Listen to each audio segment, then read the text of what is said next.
Well, what is going on today, YouTube? I hope you guys are having another awesome day. Today is Saturday, and I'm coming at y'all with the video that I've been saying I was going to do for the longest, and I finally got around to getting it done today. All right, I did a couple things this morning. Now I got some free time. Tonight's the Marine Corps ball birthday for my unit, so I'm going to be at my ball tonight, celebrating, camaraderie and all that stuff. So for the video today, just like the title says, the ultimate winter prep for your diesel truck. Okay, it don't matter if you got a Power Stroke, a Cummins, a Duramax, it doesn't matter. This video is going to be beneficial to all platforms. Obviously, because I got a 6.7, you guys will benefit the most because you can correlate directly to this truck. But don't feel left out, my Power Stroke and my Duramax people, because guess what, y'all can do the same things to your trucks, and I guarantee you will have a successful winter driving your truck with no problems and no issues as long as you do these simple things. Okay, so we're gonna hop into this video, but before I do that, I got two things I gotta mention. One of three right now. Sorry if it's windy, it's a little windy out here, so if you hear wind, I'm sorry about that. Two, thank you guys for the orders on the stickers. I keep getting them in all the time. Once again, I have stickers on the channel. If you did not know, check my last two videos out, and I'll show you, and you can see in those videos what my stickers for the channel looks like for everything diesel. Okay, so thank you guys for those sticker orders. And the last thing I got to mention before we start is, if you enjoy this video, please give me that thumbs up. I want to get to a goal. Let's try to get 100 likes for this video. If we get 100 likes for this video, I'm going to do something. I'm going to come up with something cool for the channel. Okay, so you never know, it might be a giveaway too. So without anything else being said, let's go ahead and let's roll into this video. Okay, choo. All right, you guys, we have a lot of stuff right here going on. Okay, now you're probably like, whoa, Cameron, like, what's going on, bro? Like, that looks like money right there. Like, I thought I'd be able to do this with stuff in my garage. Well, you know what, you can. Don't freak out, because a lot of this stuff you probably already have, just haven't recognized it yet. And if you don't have any of this stuff, you can get an alternative, or you can get this stuff online, or you can get it at your local hardware store, your local Walmart. All right, so first things first, we're going to start from the top, work our way left, and go down. So first thing we have is some engine oil. Okay, reason being for that, you're going to need to have engine oil because you need to make sure your engine is topped off. I checked my oil already, so she is good. So make sure your engine is topped off, because during winter, if your engine, you got to remember, your oil is going to be a lot colder, meaning it's going to be a lot more thicker and more it's just going to be heavier. Okay, so you want to make sure your oil is at the recommended level, because if you're running on low oil, or if it's at the bare minimum that it needs, you got to keep in mind that heavy, thick, cold oil is going to take longer to loosen up and be able to lubricate all your components. And the last thing you want to do is go out to your truck when it's 15 degrees outside, especially for you guys running conventional oil, is you want to go out there, crank her up when it's cold, low oil. It's going to take longer for that oil to be able to get up to the lubricating components, meaning more wear is going to be put on your engine. Winter time is the most stressful time on your diesel trucks, besides towing, obviously.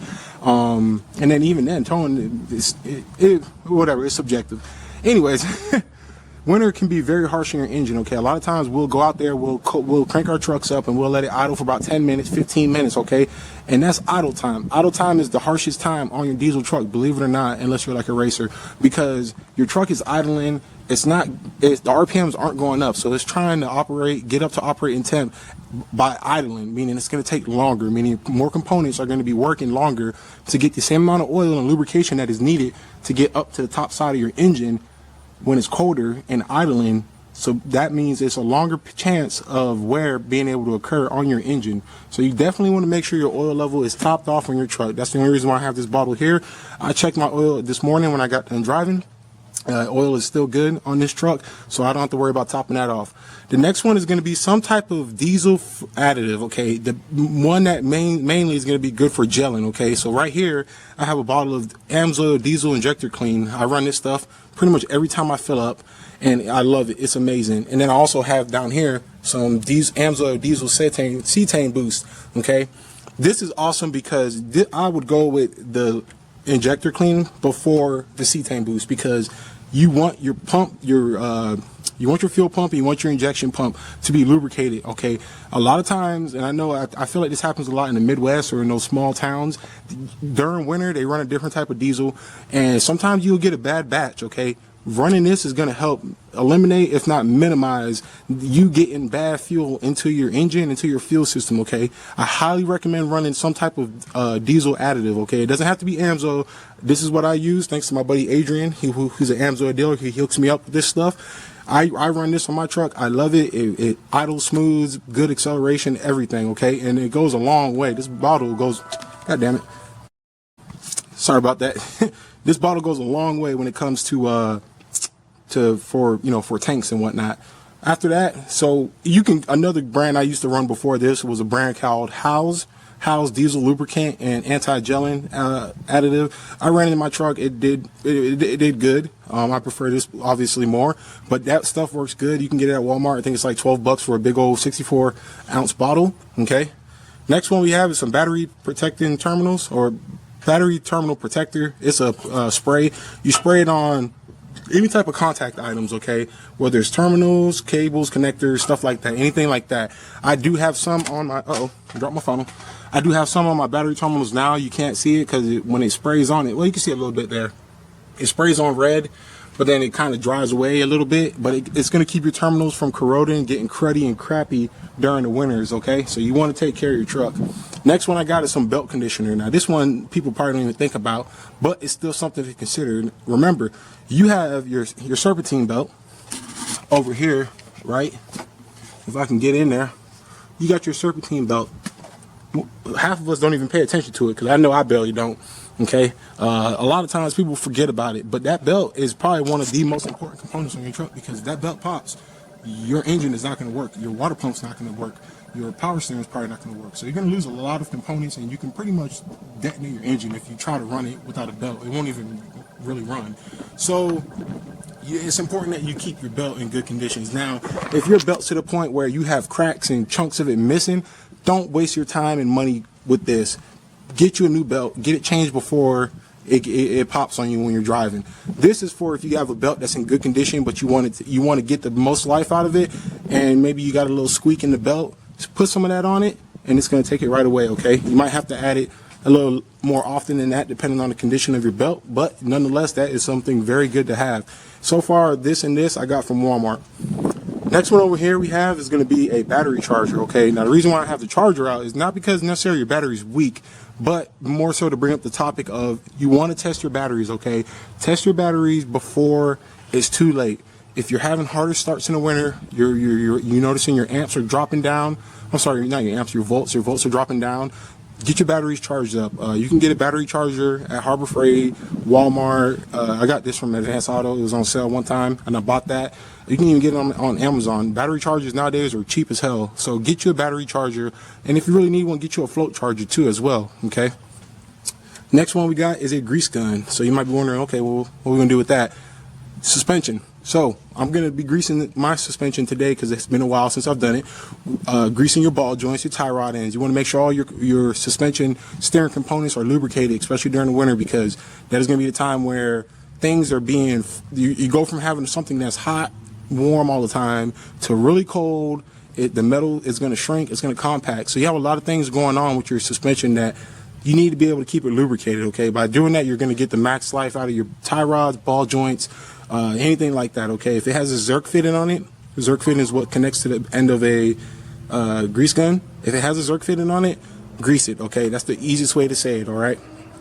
Next one up we got is the fuel filters. Okay, so in the last video I talked about this. I said this was going to be one part of it. So we got a fuel filter and a water separator filter. Now I have these filters because I have an aftermarket lift pump. I have an AirDog 2 4G 165 GPH. If you have a stock filter, and I still have my stock housing set up, you can see it in there. That's my stock fuel filter housing. If you still have the stock fuel filter housing, no biggie. Just get you a fuel filter, okay? Get you a Wix filter, a Cummins, Mopar filter. Get you one, change your fuel filter. If you're going to change your fuel filter, this is right now is the most important time when to change it, okay? Now, don't wait until it gets too late. A fuel filter is probably one of the easiest, most preventative maintenance jobs you can do on your diesel engine, especially if you have a truck like a 6.0 or something crazy like that, okay? Easy, simple, and cheap. People neglect it. Next thing you know, their truck is clogged up, is gunked up, injectors go bad, you're starving, because you got to remember your filter is designed to where it filters the fuel before it gets to anything in the engine. So if your filter is bad, you're now getting less pressure going to your injectors, meaning you're starving your injectors of fuel, which means you're going to shorten the life of them. So you definitely want to make sure these filters are set up. So what we're going to do first is we're going to go ahead and we're going to change out these filters, and I'll show you guys how I do it on my truck. And then we're going to go add some additive. We're going to hit up the battery terminals, and then we're going to hit up the belt, okay? All right, you guys, so we're set up here. What we're going to do now, this is the water separator filter. This is the fuel filter. I haven't drained the water separator since probably like the summer. So this is going to be the first time I drained it. Let's see what happens. Oh, wow. Oh, that's not that bad.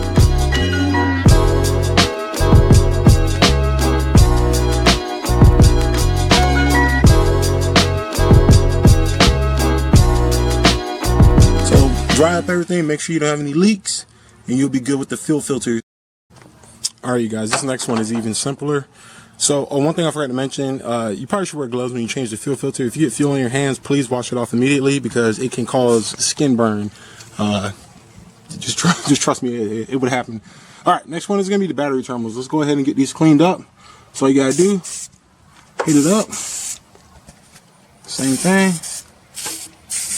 And you can apply it liberally. You know, you don't have to be passive with it. Passive.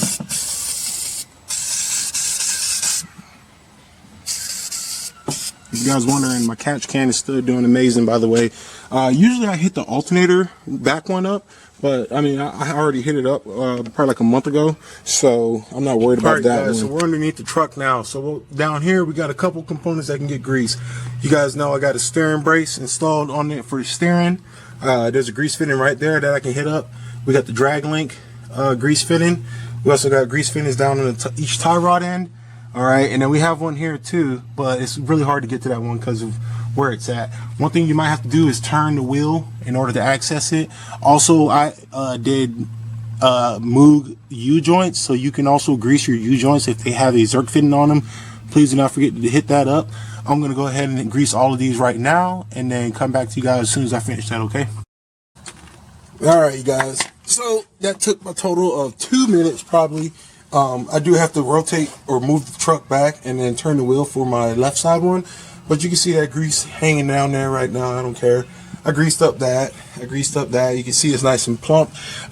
Some people like to grease it until they see grease come out, but I don't. I like to put about a couple pumps in it, see it expand. I don't like it to pop, because what happens is all the grease just comes out. So it doesn't even hold the grease, which is not good.